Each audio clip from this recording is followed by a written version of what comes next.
ઘઉં હવે થઈ ગયા છે પોક પાડે હવા, તો થોડાક દી પોક પાડવો છે. આ જૂનું ટેપ ને ટીરિયા બે પીડાથી હમું કરીને વગાડવું છે, કેવું વાગે છે.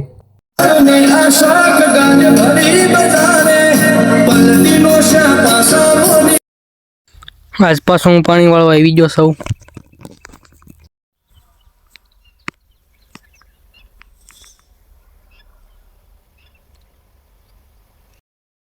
હું લેવા આવ્યા તમે? કેટલીક વાર તમે આવો એક દીમાં? રોજ હાલ્યા જ આવો હો હે? તો લઈ લીધી છે પાણીપુરી, આવ્યું હોય તો આવતા રહ્યો. અને પછી હું પાણીપુરી લઈને ગયો તો જ્યાં પાણી વાળતો જ ના, કારણ કે નાકું વાળવું પડે ને વધી જાય. તો હું આવી ગયો તો નીણ ભરવા, ભરી લીધી છે નીણ. તો તમને દેખાડું. આવી રીતના કાંઈક ભરી દીધી છે. અને આપણે ગામ વ્યાય ગઈને સરસ મજાની વાસળી આવી છે.